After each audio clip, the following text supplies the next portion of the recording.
अस्सलाम वालेकुम। कुछ इंटरेस्टिंग अपडेट्स आई हैं जो मैं आपके साथ डिस्कस करने जा रहा हूँ। यूनाइटेड किंगडम की जो होम सेक्रेटरी हैं प्रीति पैटेल, उन्होंने अभी एक अनाउंसमेंट की है कि वो जो गोल्डन यूके वीज़ा है वो उसको ख़त्म कर रहे हैं और उसके अल्टरनेटिव 3 डिफरेंट ऑप्शंस दे रहे हैं अपने इन्वेस्टर्स को, एंटरप्रेन्योर्स को, बिजनेसमैन को। जो उस गोल्डन वीज़ा के अल्टरनेटिव जो 3 ऑप्शंस हैं, इसमें नंबर 1 ऑप्शन हमारे पास है वो यूके इन्वेस्टमेंट वीज़ा की, second scale up visa, third and last UK innovative visa. तो सबसे पहले मैं आपसे डिस्कस करूंगा जो आपका यूके इन्वेस्टमेंट वीज़ा है, ये उन लोगों को मिलेगा जो 2 मिलियन पाउंड्स की वहाँ पर इन्वेस्टमेंट करेंगे। नंबर सेकंड, ये जो इमिग्रेशन होगी ये बेस करेगी पॉइंट सिस्टम के ऊपर, जिसमें ऑब्वियसली आपकी एज, आपकी इन्वेस्टमेंट, इंपॉर्टेंट जो फैक्टर्स हैं उसको देखते हुए। नंबर थर्ड जो मोस्ट इंपॉर्टेंट पॉइंट वो ये है कि ये बेसिकली जो यूके इन्वेस्टमेंट वीज़ा है टियर 1 जिसको हम बोलते हैं, ये first in first out policy के ऊपर बेस करेगा। जो पहले अप्लाई करेगा उसको पहले दी जाएगी। अब मैं आपसे बात करूं कि इस वीज़ा में अगर हम जाते हैं तो हम वहाँ की कोई प्रॉपर्टी बाय कर सकते हैं, कोई बिजनेस टेक ओवर कर सकते हैं, हम किसी भी बड़ी कंपनी के जो है वो स्टॉक्स बाय कर सकते हैं। तो हमें कहीं ना कहीं पर 2 मिलियन पाउंड्स की इन्वेस्टमेंट करनी है, तो फिर हम एलिजिबल होंगे इस टियर 1 वीज़ा के लिए। अब सेकंड वीज़ा की अगर मैं बात करूँ आपसे, वो है स्केल अप वीज़ा।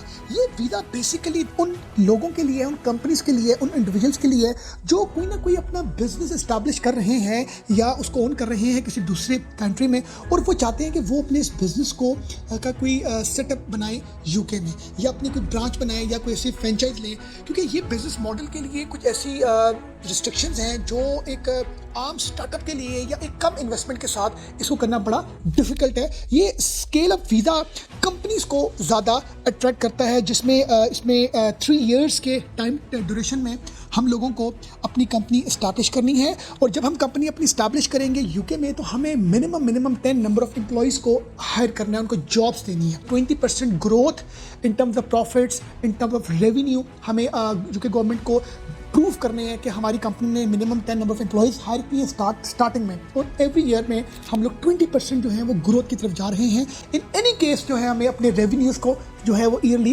एनहांस करना है।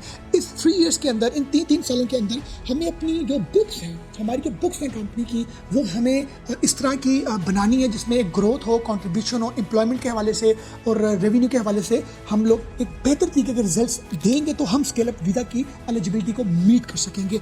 हम अगर बात करते हैं पाकिस्तान में, तो यहाँ पर एक प्राइवेट लिमिटेड फर्म होती है, एक पब्लिक लिमिटेड फर्म होती है, एक सोल प्रोप्राइटरशिप होती है। अब सोल प्रोप्राइटरशिप में एक इंडिविजुअल कैपेसिटी इस स्केल अप वीज़ा के लिए एलिजिबल नहीं हो सकता। ये ऐसा नहीं कि एक इंडिविजुअल जाके एक छोटी सी कंपनी बनाए 2 बंदों के साथ, नहीं। इसमें आपको एक प्रॉपर स्ट्रक्चर्ड ऑर्गेनाइजेशन चाहिए, जैसे कि प्राइवेट लिमिटेड फर्म होती है। इस स्केल अप वीज़ा के लिए आपको फुल फ्लैज ऑर्गेनाइजेशन का वहाँ पर बनाना ज़रूरी है। वो कंपनीज इस रिक्वायरमेंट को मीट कर सकती हैं जो अपने दूसरे किसी कंट्री में बिजनेस कर रही है। जैसे कि आप अगर एक्सपोर्टर हैं और आप यूके में एक्सपोर्ट कर रहे हैं, आप पाकिस्तान में बैठे हुए हैं, तो आपके लिए ऑलरेडी इस चले हुए सिस्टम को एक एक्टिव बिजनेस है जो आपका ऑपरेशन अभी कंटिन्यू है, तो उसको आप अपना यूके में आप इस्टेब्लिश कर सकते हैं।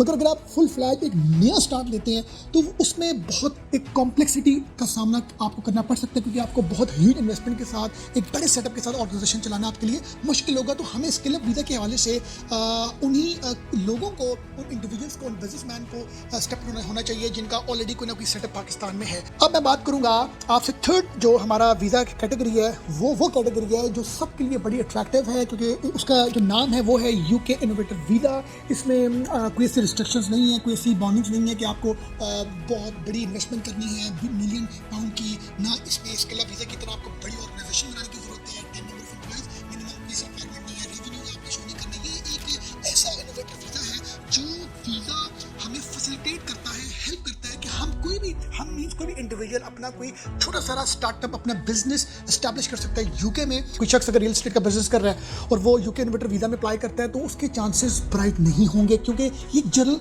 एक ऐसा बिजनेस है जो कॉमन बिजनेस है। तो हमें किसी ऐसे बिजनेस आइडिया को फ्लोट करना चाहिए इनोवेटिव वीज़ा के लिए, जिसमें वो इनोवेटिव हो, आइडिया स्केलेबल हो और पोटेंशियल हो।